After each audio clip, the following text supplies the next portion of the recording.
कि जिसमें ज़बरदस्त इबादतों का सिलसिला होता है, खैरात का सिलसिला होता है। तो उस सिलसिले में जो मैंने देखा, कल से प्रदेश कांग्रेस कमेटी ने भी रखा था और आज मोहम्मद मुख्तार साहब ने अपने एरिया में रखा था। मोहतरम नाजरीन, आप देख रहे हैं सरप्राइज सिलसिला। मैं हूं महबूब रजा सिद्दीकी। मगरबी बंगाल प्रदेश कांग्रेस कमेटी के नायब सदर जनाब मोहम्मद मुख्तार साहब की तरफ से, AICC मेंबर की तरफ से जो एक दावत अफ्तार का शानदार एहतमाम किया गया था, जिसमें मगरबी बंगाल के कांग्रेस के इंचार्ज जनाब गुलाम अहमद मीर साहब तशरीफ लेकर आए। चले हम उनसे डायरेक्ट सवाल पूछते हैं हुजूर वाला। आज बहुत शानदार तरीके से जनाब नायब सदर मोहम्मद मुख्तार साहब ने दावत अफ्तार का एहतमाम किया। इस मुबारक मौके पर क्या कहना चाहते हैं? मैं देखो, ये तो इबादत का महीना है और इसको हम वैसे भी मुबारक महीना कहते हैं। 11-12 महीनों में जो सबसे प्रथम महीना है वो माह रमज़ान माना जाता है, जो मुस्लिम कौम के लिए एक सुनहरी एक महीना होता है कि जिसमें ज़बरदस्त इबादतों का सिलसिला होता है, खैरात का सिलसिला होता है।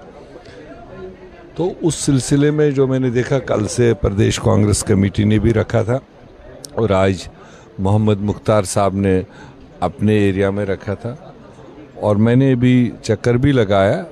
तो जिस तरह के हकदार लोग, मैं कह सकता हूँ हकदार लोग, इफ्तार के जो हकदार लोग थे वही इसमें शामिल कर रहे थे।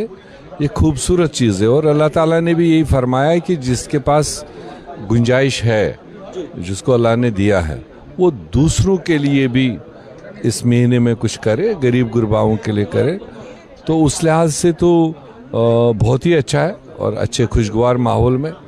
दूसरा पार्ट इसमें यह है कि जो हमारी देश की सभ्यता मानी जाती थी कि हिंदू मुस्लिम सिख इतिहाद, और हमारे दहाइयों से सदियों से हिंदूज़ का कोई त्यौहार, कोई शुभ दिन होता था तो मुसलमान शमूलियत होते थे और मुस्लिम्स का कोई होता था तो हिंदू बरादरी इसमें शमूलियत करती थी।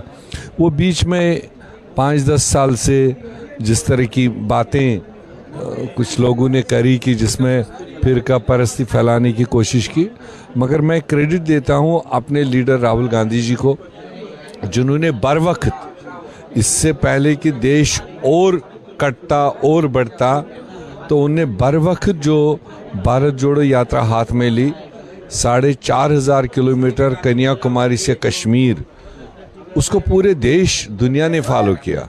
और जो मैसेज थी कि नफ़रत को नफ़रत से नहीं, नफ़रत को हम मोहब्बत से हराना चाहते हैं, तो उन्होंने आह्वान किया कि हमारा सिद्धांत है और हमारी पॉलिसी है, कांग्रेस के हर वर्कर, हर नेता का फ़र्ज़ बनता है कि वो जगह जगह मोहब्बत की दुकान खोलने की कोशिश करे। और ये उसी का एक सिलसिला है कि आप देख रहे हैं आज भी जिस तरह से हिंदू मुस्लिम सिख ईसाई सारे समाज के लोग एक दूसरे के साथ में कंधे से कंधा मिलाकर इन प्रोग्राम्स में, अभी होली थी कुछ दिन पहले, तो सारी बरादरी अपनी हिंदू बरादरी को मुबारकबाद देने पहुँचे। और माह रमज़ान का महीना है, अभी तो इफ्तारी है, ईद आने वाली है। मुझे पूरा भरोसा है बंगाल में मतलब सारे कौमें मिलकर आने वाले ईद उल फितर को एक सेलिब्रेशन के तौर पर, एक खुशी के तौर पर मनाएं, एक दूसरे को मुबारक करें। यही इन चीज़ों से मैसेज है कि जो हमारी पुरानी सभ्यता थी उस सभ्यता को वापस लाना है। डर और खौफ और जो आपने लफ्ज़ बताया अभी, जो पोलराइजेशन, उसको ख़त्म करना है। मीर साहब, हम सब देखा गया है आज वक्फ बोर्ड को लेकर जंतर मंतर पर धरना दिया गया, क्या कहना चाहेंगे? किस बात को लेकर? आज वक्फ बोर्ड को लेकर, वक्फ अमेंडमेंट बिल के खिलाफ जंतर मंतर पर मुस्लिम पर्सनल बोर्ड का जो है शामिल थे, देखो समाजवादी पार्टी के लोग थे। देखो, ये हाश पाश में जिस तरह से वक्फ अमेंडमेंट बिल लाई गई और उसको फिर ओपन देश के तमाम लोगों के लिए छोड़ दिया गया कि उनका कोई सुलह सुझाव हो। हमें बताया गया कि हज़ारों लोगों से बात की, जो हज़ारों लोगों ने इनपुट दिया उस वक्फ बोर्ड, वो बाला ताक रख लिया। तो फिर बुलाने का, बात करने का मतलब क्या था? जिन ऑर्गेनाइजेशंस को, जो देश की सम्मानित ऑर्गेनाइजेशंस है, उनसे जब इंटरेक्शन, जो उनने लिखित अपने सुझाव दिए, उसका कोई फाइनल बिल में मेंशन ही नहीं, तो दैट मीन्स ये हमस्ती होगी कि हम जो चाहेंगे वही होगा। तो ये जमहूरियत में ये मुल्क चल रहा है, के कुछ समर्थक के तहत चलना है। तो कॉन्स्टिट्यूशन वो तरीका मानता नहीं जिस तरीके से चीज़ों को लादा जा रहा है। आज मुस्लिम वक्फ बोर्ड को लेकर अमेंडमेंट ला रहे हैं, कल दूसरे समाज के उनकी जो स्थल है, जो उनकी ऑर्गेनाइजेशन है, उसमें लाएंगे।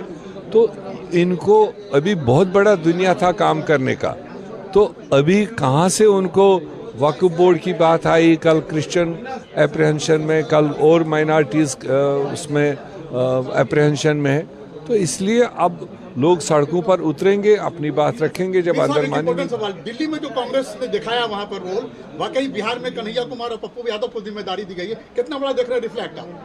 चेंजेस आप दिखेंगे, चूँकि नए लीडर्स को, नई एनर्जेटिक लीडरशिप को, चूँकि ये ग्राउंड से इनपुट है। हमारे कांग्रेस के दरवाजे खुले हैं और बहुत सारे देश के नौजवान जो राजनीति में आना चाहते हैं, देश को संभालने के लिए आना चाहते हैं, कांग्रेस के रास्ते आना चाहते हैं। कई बार वो कहते हैं कि आगे हमारे बैरिकेड्स हैं, हम आना चाहते हैं मगर दूसरे लोग हमको लेना नहीं चाहते। तो इसलिए तब्दीलियां हर जगह लाई जा रही है ताकि दरवाजे खुले, जो नौजवान लोग आना चाहें, देश को इकट्ठा लेकर चलना चाहें, उनके लिए दरवाजे। 26 में बंगाल में इलेक्शन है, उसके लिए क्या करेंगे? 26 के इलेक्शन नहीं, देखो कमजोरियां तो बहुत पहले से थी। आप देखेंगे आने वाले 5-6 महीने में कांग्रेस एक इम्पॉर्टेंट रोल करेगा और कांग्रेस का एक एक वर्कर कांग्रेस को फिर खड़ा करने के लिए अपना रोल प्ले करेगा। उसी लिए हम यहाँ कोई दावत के लिए नहीं आए, हम उन्हीं चीज़ों को, ये भी एक उसका पार्ट है, एनकरेज करना लोगों को, सामने लाना लोगों को। आने वाले 5-6 महीने में आपको एक नया बदलाव दिखेगा। चलिए गुलाम मोहम्मद मीर साहब, बहुत बहुत शुक्रिया। Welcome to K-Mall, a premium project by Kaleen Group. K-Mall is in the heart of Kolkata's electronic, garment and lifestyle hub, Khidirpur. K-Mall, which is designed as a world-class mall, is the outcome of endless effort of our experts, combined with modern superb techniques and new age design. Book now